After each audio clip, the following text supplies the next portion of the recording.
Well, hello, Liberty listeners. Welcome to another episode of Liberty Road. Today, you guys are in for a treat. We are going to be chatting with Jessica Mortarotti. And Jessica is not just a one-time entrepreneur who's doing this thing in midlife for the second time, but she's somebody who has created a product that I'm really curious about because it's a pro-sun product, something that we've sort of shied away from for many years and for lots of good reasons. So I'm excited to unpack this conversation with you all. Jessica, thanks for joining us on the show. Thank you so much for having me. I'm excited to be here. Absolutely. Absolutely. So let's start with your brand new product that you just launched. Congratulations. No small feat, called Sun Love. Tell us a little bit about that. So Sun Love is a skincare line that I'm launching that is, as you said, it takes a sun positive approach to sun care. So basically, kind of stepping back to when I thought of the business, I live in Palm Springs part-time, and I was finding that I enjoyed a lot of the benefits of the sun. Like, everyone knows there's health benefits to the sun, even though you have to be careful. And I was enjoying, those benefits, like how it affected my mood or just different ways that I was noticing positive effects. But then I started thinking about how the sun care industry is very fear driven, because it's very much strictly about sunscreen and ways to protect and shield yourself from the sun. And I'll just say out the gates too, like, I'm not promoting not wearing sunscreen or anything like that. Like, I do wear sunscreen. So it's more, I just kind of saw a niche for taking a little bit of a different approach to sun care, and one that focuses on products that, while we'll probably do like an SPF product down the line, at the moment, our products are not sunscreen based, but they're other ways you can sort of protect and nurture your skin in relation to the sun. So I'm calling it a holistic approach to sun care. So we have products kind of in mind that do things for you before, during, and after your sun exposure, not just only putting on sunscreen in the moment and being like worried about it. Sure. So and then the sun positive approach is essentially just, yes, there are all these great benefits of the sun, and our goal is to promote those benefits, and also provide ways for people to safely enjoy those benefits of the sun. So our first two products that we're launching are a supplement. I actually have it right here. I'll show you. This is a supplement. This is what we can see on the website. That's like their little capsules. I know I'm showing things, but so here's my supplement. It's in a beautiful little glass jar. And then this is actually it contains an ingredient called PLE, which is a fern extract that helps you basically protect you from the inside out for sun. So you think of it as like the before you go in the sun supplement you take, and it sort of gives you just an extra layer of protection. So also things like, if you're, you can't get sunscreen on every part of your body. You can't get it on your scalp or like behind your ears or just like certain areas. So it kind of gives like an extra holistic layer for your whole body. It's a really strong antioxidant. So it just helps you. It's proven to, protect your skin from immediate sun damage, like sunburn, and then even long-term effects of the sun, such as, like age spots or even some skin cancers. They find it effective preventing. So that's a really cool product. And then I got excited about the ingredient PLE and noticed that as I was doing research, I noticed that it's also effective and can be used topically, but nobody was printing it in any formulations. So I have a formulation. So my second product that I'll also show is it's a face and body mist that also contains this component. And it's so it's just like a hydrating sun mist. So when you're in the sun, it just gives you extra hydration. It has a neroli hydrosol, hyaluronic acid, and the PLE. So it's just like a really nice way to keep your skin not over drying when you're in the sun. And this fern PLE, this fern extract, is it a natural SPF or is it protective qualities different than an SPF? Yeah, it's not a natural SPF. It just has those qualities that naturally protect the skin when taken. So Okay. and mostly that comes from it being a really strong antioxidant because that Okay. helps you basically fight off free radicals, and that's kind of the damage that comes on the skin from the sun. Interesting. Okay. Mhm. And these two things are used in combination with an SPF, as you had said earlier. Like you guys are not currently making an SPF. You're hoping to one day be a natural part of the brand. Yeah. But there are things that can be used, again, in concert with some sort of SPF. hmm Exactly. So what I do is, you know, I have a SPF that I'll use if I know I'm going to be out in the sun, getting Hmm. sun for, if I'm not going out much, I won't necessarily worry about it. But if I know I'm going to be in the sun, I will put it, especially on my face or like Sure. certain parts of my body that are more sensitive. But I always use, like right now, I'm using a brand called, I think it's Sky and Soul or something. And it's like a just really natural, like zinc based Right. mineral sunscreen. So that's what I usually lean towards, just because those are healthier. But Sure. yeah. So you just brought up something, that the fact that you're using clean or cleaner, at least SPFs. Mhm. Is this fern extract, does this qualify as a clean product that we can be putting on our bodies? We're not concerned with whatever. You're obviously putting your product in glass. So that's Yeah. another layer of things that we care about if we care about the environment. So good for you Yeah. on that. Thank you. Yes, it is safe. We made sure that all of our formulations will qualify for kind of like the clean beauty standards. So Sephora clean and that type of thing. Like Sure. everything is at those standards.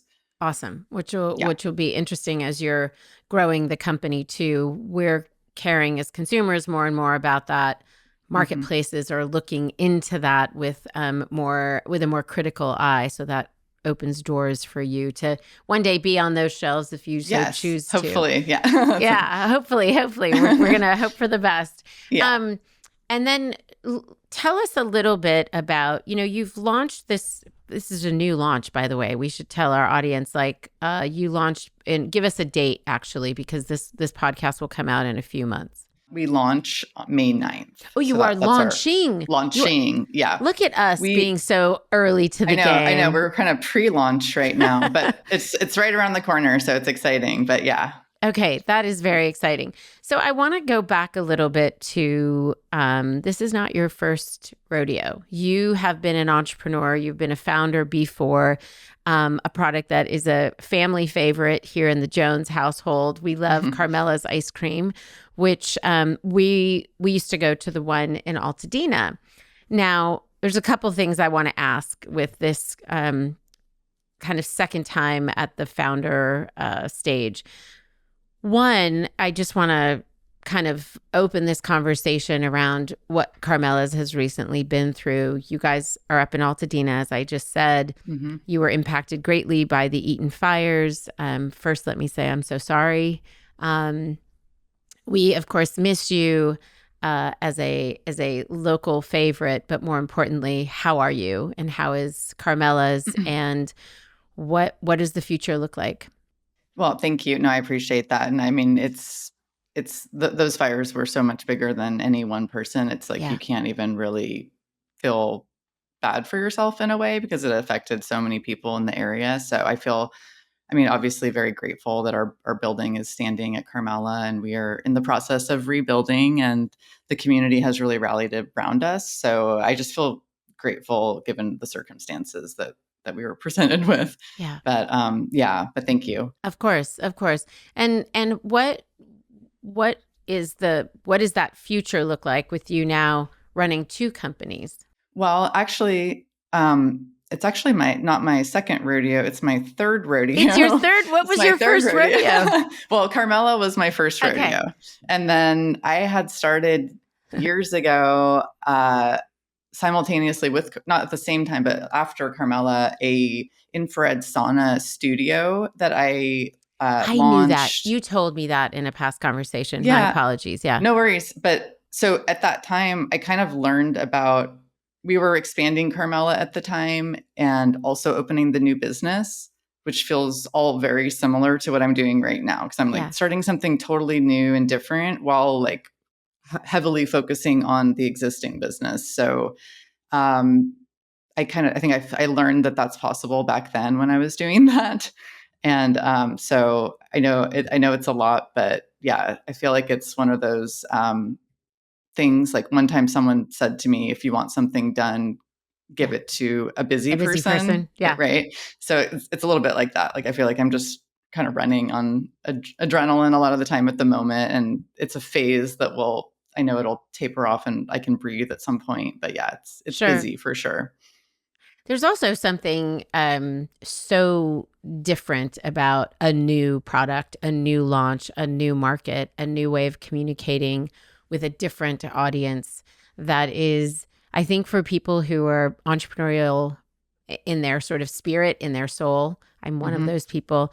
There's nothing like it. There's a different high that you probably get with something like a Carmela's when it is a local favorite and it is thriving and high-end restaurants are carrying it and it's in demand. That's a different kind of experience, but there's nothing like that new baby that you're birthing, wouldn't you say? I agree. And that's really the part I think I'm the best at and that I enjoy the most, which is kind of creating the creation part, and the launch is that's like where I feel like I thrive a lot as an entrepreneur. Um, so yeah, I completely agree with that. Do you think that when you reopen the doors of Carmela's, there will be a newness there? I do actually. I Yeah, feel even if it's like just psychological, I think I've just taken that approach of like it's not like we're just flipping the light switch back on. I want to take a just like a really been taking the time to comb through everything and see sure. like, well, okay, now we have this opportunity. How do we want to come back? Like, what do we want to keep? What do we want to not do anymore? And just like it's almost like a restart. Yeah. So yeah, I guess it's the best way to take advantage isn't the right word, but to find the silver lining in absolutely. such difficult circumstances. Yeah, exactly. And I've heard that as I live in the area as well. I've heard that from so many people, whether it's homes or businesses that they've lost, that the devastation is there are no words, but that they have found, I guess, an opportunity to reimagine what life could look like, reimagine what their homes could look like, reimagine what living in a Yeah. more sort of minimalist way can Hmm. look like. Hmm. And so it provides, you know, again, I hate to think about it as an opportunity, but there is a gift in all of that loss and all of that hardship. It is. And I think, it's sort of like a forced rebirth. Like Mm, it's like you're kind of so many people who've lost, way more than me and lost everything. Uh, you have really no other choice but yeah. to sort of build back.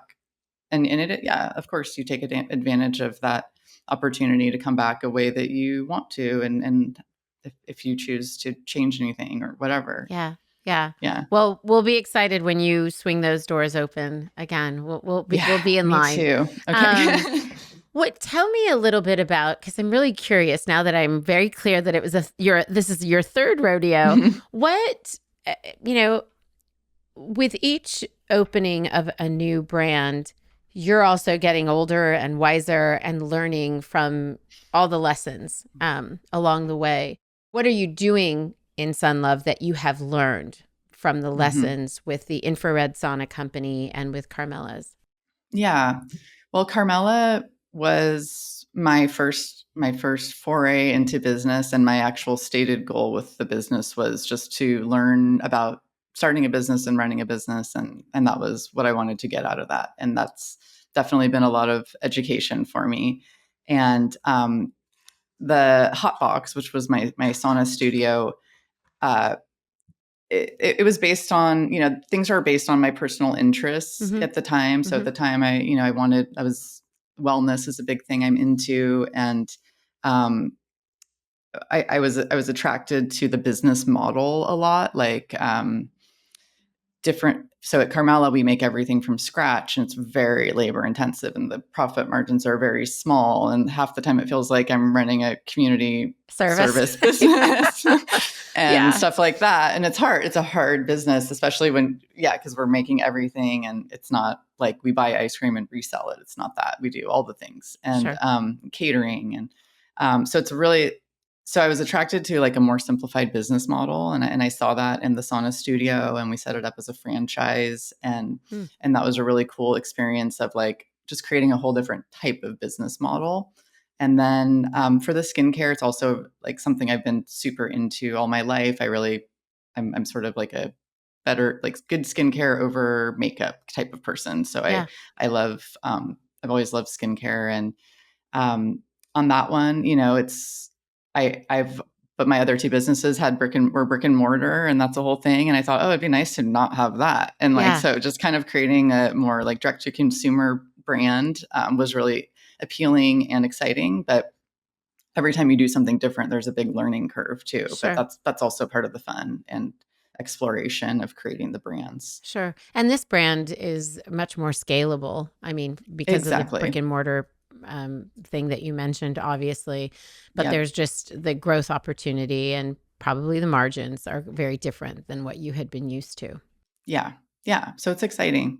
Is that what you were looking for in another business? Were you looking for something specifically that could answer those two questions, like how can I scale and how can I create more margin? Or was it the fact that you were living part-time in the desert and wanting something that could nurture your skin that brought on the idea? I would say all of the above. Yeah. I'm definitely very excited and passionate about the business. And I think that's important for me when you spend so much time getting something off the ground, you really have to be.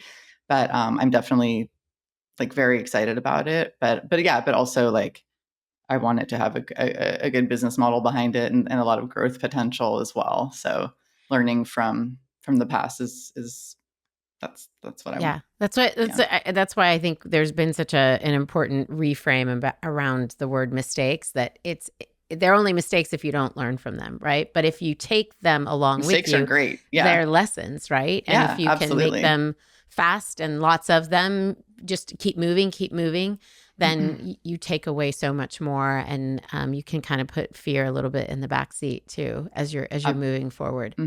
Absolutely. Yeah, I think mistakes are great because they do help you learn. You learn probably a lot more from your mistakes than you do from your successes at the end of the day. Let's hope, right? Okay, so I have a question about Carmela's and Sunlove. Carmela's, you said you made everything from scratch. So you're literally, at some point, at least when you were starting out, you're in a kitchen creating recipes, trying to perfect this texture and flavor of ice cream that Carmela's is so known for. Are you back in a lab? Like, are you back at recipe making with Sunlove? There's been a little bit of familiarity for sure. So so we are working, this is another difference. Like I could have made everything myself again and done it all in-house. And I just decided that's not what I wanted to do. And I wanted to find good partners. So we have a supplement manufacturer and a skincare like formulation and manufacturer that we work with. But it's basically my like recipes again in my formulations, like working with them, but sort of directing what I want. And so, there's been a lot of similarities. I felt it, especially when I was coming up with the scent for the fragrance, I guess, for the mist and how I wanted. And so I felt like it took me very much back to the early days of creating the flavors at Carmela. Cause I was like a little bit of this and just kind of like having a lot of fun with that process again. And it's a creative part of the process that I enjoy. How cool to have those partners though with, in those respective labs, because they're able to put the guardrails on things that you wouldn't know. So you don't have to spend that time and energy, other resources, money in figuring those things out. You've got people who are experts at what they do. You're bringing in your recipe, your brand, your sensibilities, to Hmm. create exactly what you want, but you've got partners that really understand the market, understand the industry rather. Yeah, and it allows me to focus on promoting the products and to focus on product development, which is Mhm. my role as well. So just taking that headspace out of having to sort of worry about how it's getting made and how it's getting shipped and all Yeah. those things is like really amazing too. It's a lot of Yeah. freedom back. Yes, which you learn about when you've done something, when you've been kind of the one that everyone's leaning on for so long. It's nice to have partners in different ways, um, Yes. and yet you're still kind of leading the charge, right? Yeah. It's your brand. You're the founder. Um, Quick question, because I know our listeners are curious. We can imagine that you were back in a kitchen putting things together to create a great ice cream. But how do you, what's the first call? What's the first thing you Googled when you had the idea for making a product? Like, how does one do that? Yeah, that's where, yeah, the creative juices just get flowing sometimes. And then the ideas that won't go away are kind of the ones that I end up going with. But yeah, I think I just started getting excited about that particular ingredient for one thing. Sorry, Yeah, my dog. it's okay. Um, uh, and then kind of tying in that sun positive approach, for me, that was enough of like a little nugget of like a way to kind of start imagining a brand around that Yeah, was just like a little bit different. I mean, the skincare industry is very saturated. Obviously, I've had a sure, million people tell me this, sure. Yeah, but but there's always room for new things. And even though it's not like life-changingly new products necessarily, they are different. Like they are something that you cannot find within like a sun care uh, section of a store, let's yeah. say. So I think there's like enough room there for us to have that. So that was what motivated me to was just like, if we're using an ingredient in a way that no one else has been, and we're taking this whole different approach to it. And there's a lot of great, ways we can market our business that way that other people kind of maybe are losing out on in a way. Yeah, I will say two things. I mean, you talk about that market or the that industry being saturated. Yeah, that's true. But there are plenty of people who are making a lot of money and able to be standouts. And I think that's where the magic happens. Is how are you branding this thing so that it stands out, so that your customer is hungry for it and sees a need for it. And I don't know anybody else. You probably do because you're in the space. But I don't know anybody else who's talking about a sun positive or pro sun products.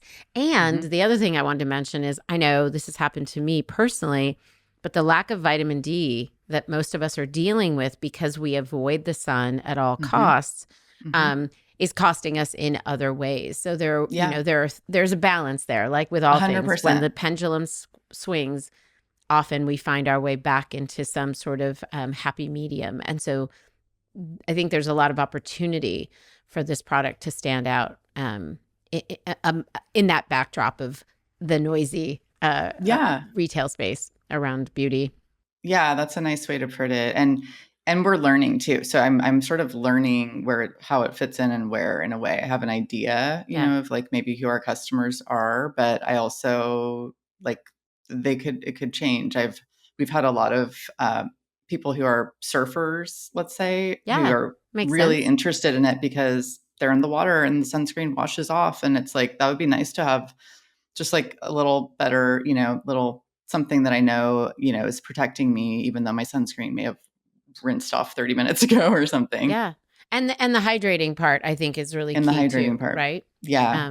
Yeah. Because especially for women our age, I think that constant drying, that constant caring for moisture and a barrier is Yeah. needed. So to have those Absolutely. extra products is awesome. And Yeah. I can imagine it's just for dry skin, not just for sun exposed skin, right? That we can use Yeah. it for those I purposes as use well. it.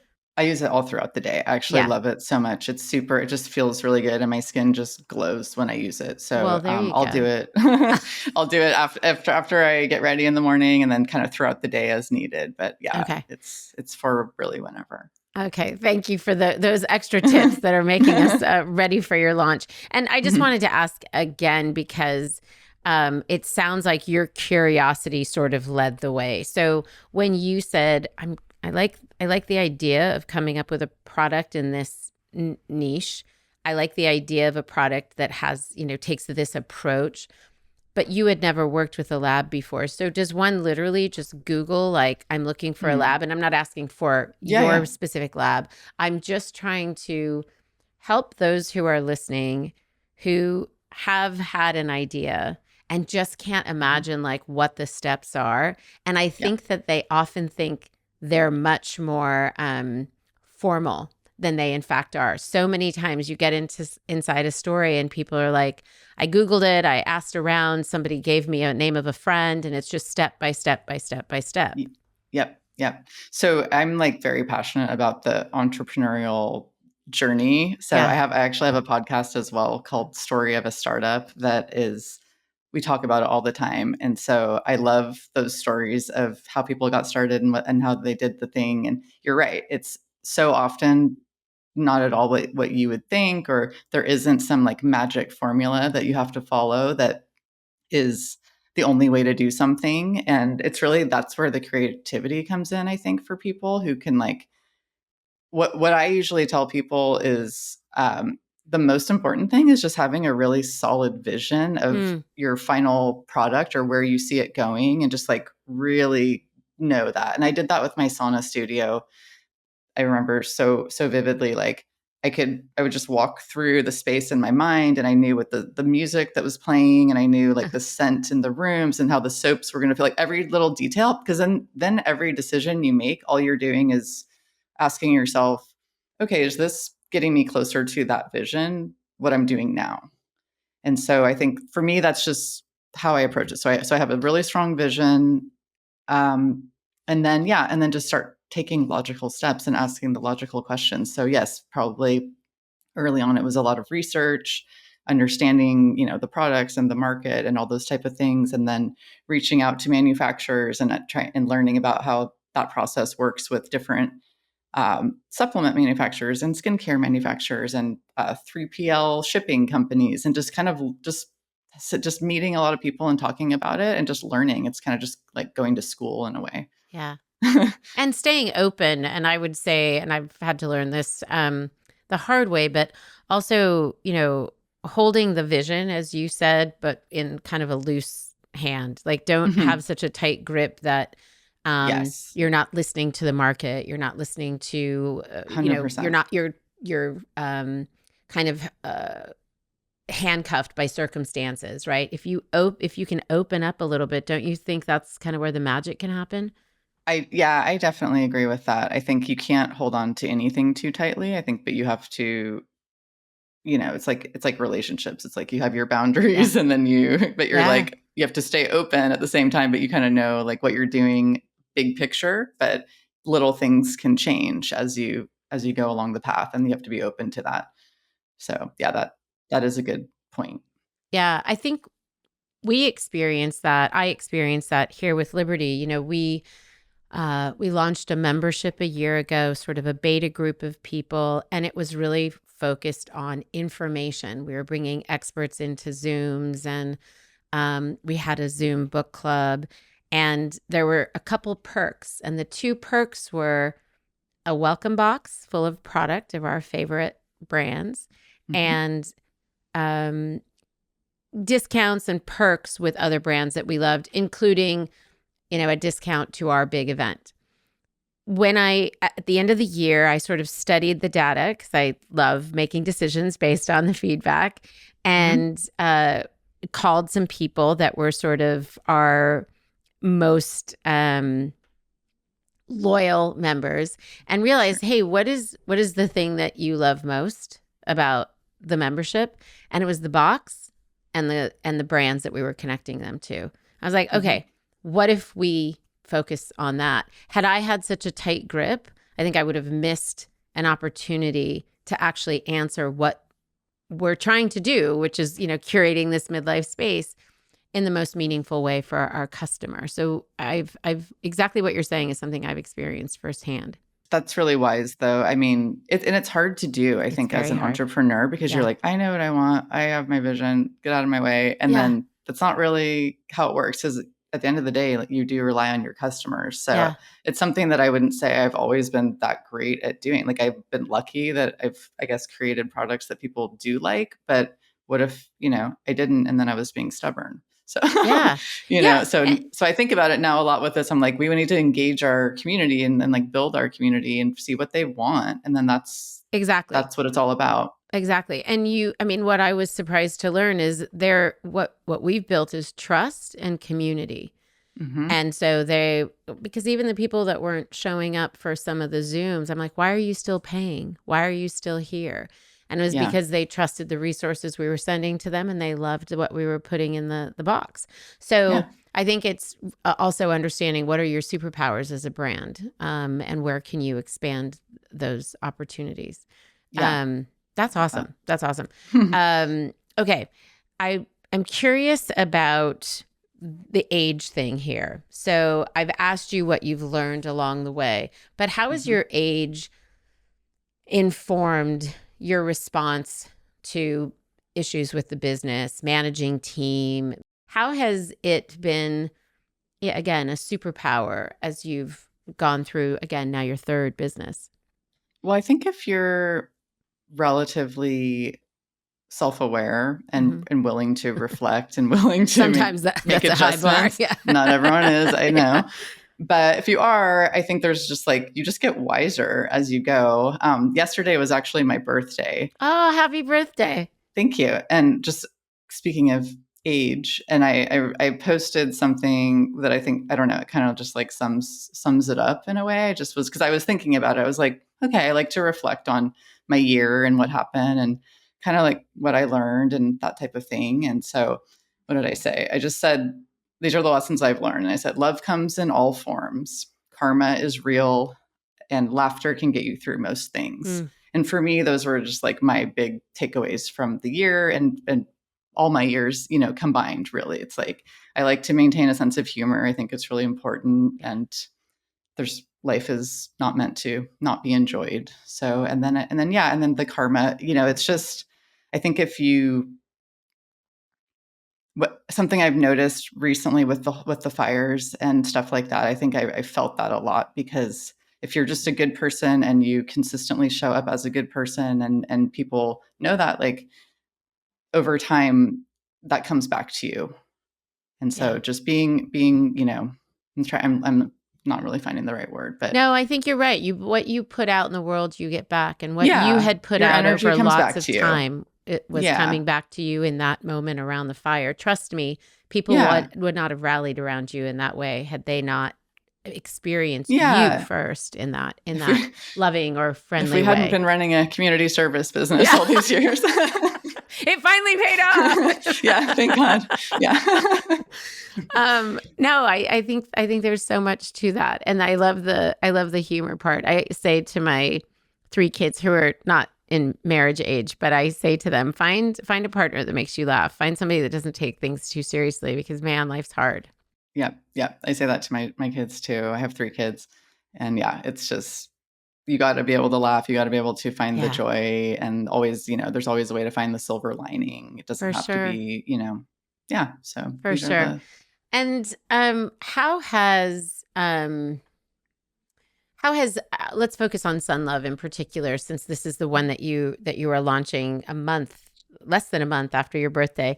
How has running that particular, or I'll say launching that particular company, how has that liberated you, the woman, not the entrepreneur, but you, the woman? Well, I guess that's pretty easy to answer, because up until this point, my other 2 businesses, my now ex was my business partner. And so this was my first business where I just really went out on my own and did it myself, basically. I mean, I have partners, like my brother is my partner, and we have our team and everything, but I really, this was all my thing.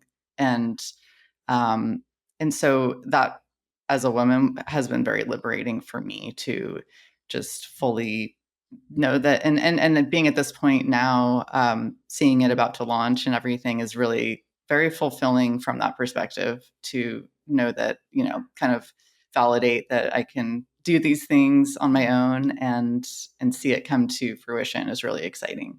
Well, we're excited to see it come to fruition as well. Thank you, Jessica, for taking the time to share your story. We are so excited to see the launch of Sunlove, to see Carmela's come back, not as a public service, but as a full-fledged growing business, Yes. which it is. We joke, but it is. Yeah. Thanks for just spending the time to share your story with us. Thank you so much for having me. I really appreciate it. Absolutely. And Liberty listeners, thank you guys so much for taking time to hang out with Jessica and with me. And we'll have everything Jessica mentioned, including links to her product and to her podcast, which I think sounds like an interesting one for you guys, in the show notes. Until next time, we'll talk to you guys later. Bye for now.